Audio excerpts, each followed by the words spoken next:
the wall and renovate his apartment. But after a few swings of the hammer, a horrible stench hits him from behind the wall. One glance at what's inside, and he immediately calls the police. When Jack gets the call, he doesn't waste a second. He grabs his partner Alan and races to the scene. They peer through the hole in the wall, and both of them freeze on the spot. Behind the wall is a sealed-off room. Right in the center, 3 corpses are seated around a dining table. Their postures are extremely eerie. The tableware is laid out perfectly neat. This doesn't look like a crime scene. It looks more like some kind of ritual. But the creepiest part? There are only 3 people sitting at the table, yet 4 place settings are laid out. Jack stares at the empty chair.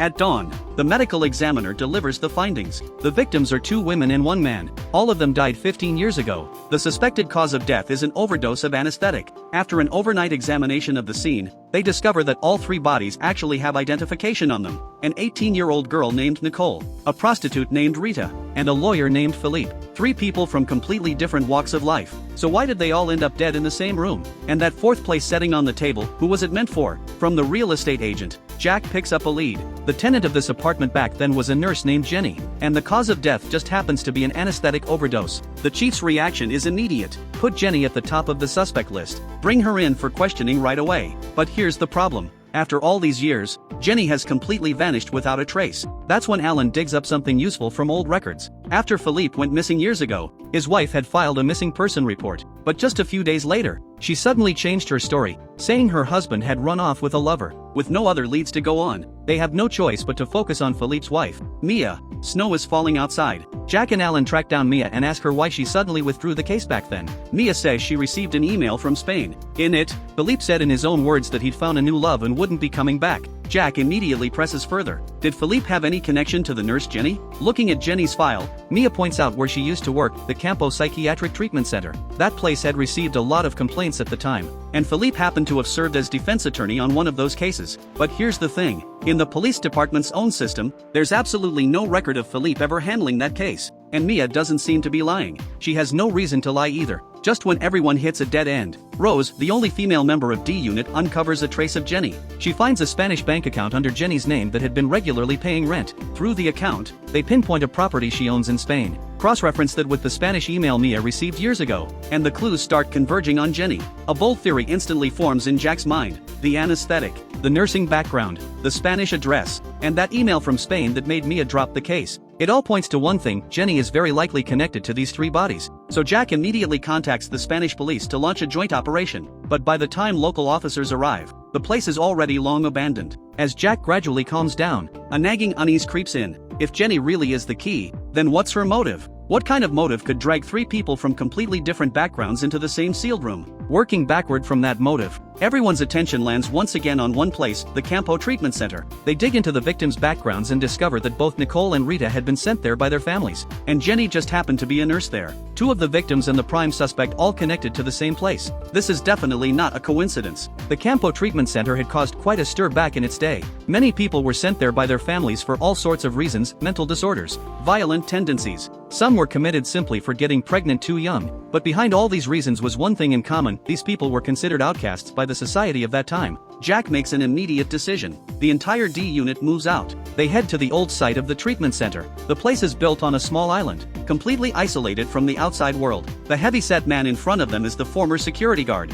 As he leads the way, he casually mentions that anesthetics were everywhere in this place back then. Some people even smoked it like cigarettes. The moment they step inside the Campo Treatment Center, everyone can feel something is deeply wrong. Cold, oppressive. After walking through the whole place, it doesn't feel like somewhere people came to heal. It feels more like a prison. The guard also mentions that there were plenty of complaints filed against this place back then, but because people in high places were backing it, every single one was dismissed. Hearing this, Jack immediately thinks of somewhere. Even if the cases were dismissed, there should still be records. They rush to the archives that very night. The 2 of them search through files all night long and find a critical piece of information. Someone had once accused a doctor at the Campo Treatment Center of performing forced surgeries on patients. The doctor in question, Walter, and the lawyer who defended Walter in court was none other than Philippe. What sends a chill down Jack's spine is this: Walter is practically a godfather figure in today's forensic medical community. The information is overwhelming. Jack and Alan exchange a look. Cold sweat runs down their backs. Let's take a moment to lay out the case. Of the 3 victims, Nicole and Rita were both former patients at the treatment center. Philippe had represented the center in a legal case,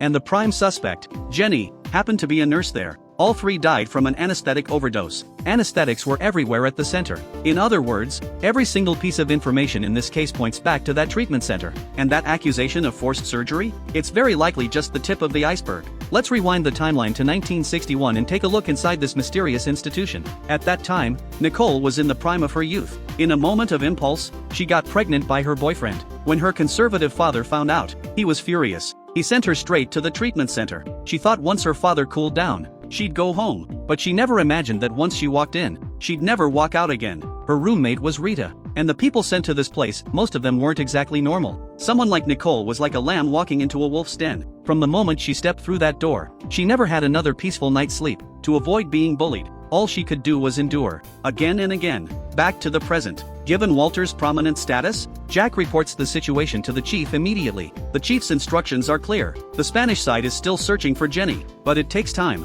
As for Walter, you can question him, but watch your step. Walter currently runs a high-end medical center. Jack goes there and asks him about what grudge the nurse Jenny might have had against the victims back at the treatment center. But Walter doesn't give a single useful answer from start to finish. As Jack is about to leave, he notices a strange photo on the desk. Er de døde, dem der?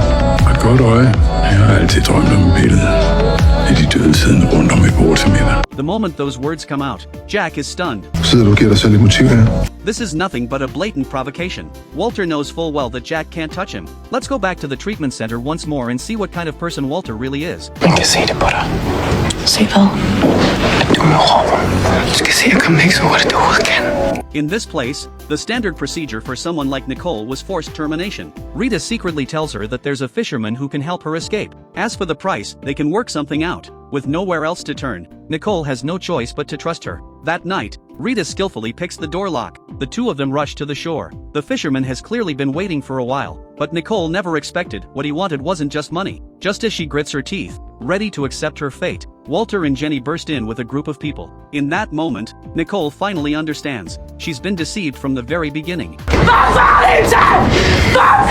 Walter was never treating patients. He was using the cover of medicine to do things that crossed every line. When Nicole came here, what she lost wasn't just her child. She lost the most basic right over her own body. We can clearly see Nicole is the victim. The nurse and her roommate were her tormentors. So why would Nicole, the victim, end up dead alongside the very people who hurt her? Don't rush. Keep watching. D-Unit just hit a wall with Walter. And then they get an unexpected phone call from the security guard. He claims he's sitting on Walter's secrets. When Jack and Alan meet him again, the guard doesn't hold back. He lays it all out. His aunt was one of the victims back then. All these years, he's been collecting dirt on Walter. He says that even now, Walter is still secretly performing those surgeries. At first, Jack thinks it sounds far-fetched, but when the guard plays a video, both their faces change instantly. Alan storms out of the room. Because the girl in the video is none other than his own niece, Alan immediately finds his niece and takes her to a proper hospital for examination. The results confirm everything the guard said. His niece, without her knowledge or consent, had been secretly operated on by Walter.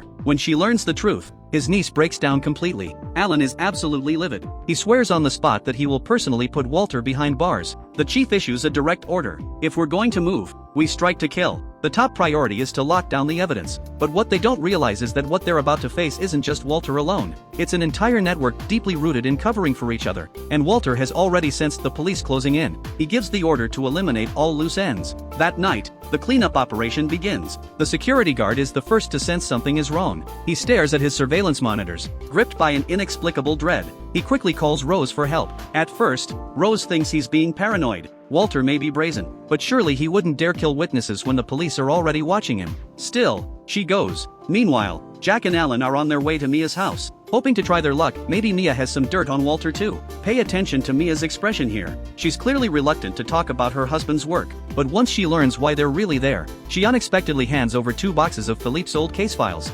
Walking out with the files, the two of them finally breathe a sigh of relief. But on Rose's end, the moment she steps into the guard's house, her face drops. The door is ajar. The place is dead silent. What she sees stops her cold. The guard is already dead. She's about to call the station when a figure in black suddenly charges out from inside. But the attacker clearly underestimates Rose's fighting ability. After a fierce struggle, the assailant can't gain the upper hand and flees in a panic. On the other side, Jack and Alan are driving back to the station. Rose's call just comes through when a motorcycle suddenly swerves out from beside them. The next second, a Molotov cocktail smashes into their car. Flames erupt instantly. The car spins out of control, slams into a pillar, and flips over completely. The figure in black gets off the motorcycle and walks toward them. The intent is clear, to silence them for good. In the nick of time, Jack finally frees his hand. He pulls out his gun and puts a bullet in the attacker's arm. Facing gunfire, the assailant has no choice but to turn and run, but the car is already engulfed in flames. The two of them desperately crawl out. In the end, they manage to save just one document. Everything else is consumed by the fire. After barely escaping with their lives, they don't dare stop. They rush straight to the guard's house. The data on his computer has been completely destroyed too. At this point, the entire department realizes something. Walter's people are bold enough to go after cops. Even the chief is starting to feel afraid. If this investigation continues, his own position might not survive. But right at that moment, Jack receives a mysterious phone call. Så er der bid på det navnprogram. Hun er på vej fra Tyskland i en bus. Den ankommer til hovedbanen 0825. Alan immediately asks what's going on, but Jack doesn't say a word. He just keeps walking. Hvorfor kan du bare sige, hvad der er? Fordi de gider ikke. Stoler ikke på mig. Af alle mennesker.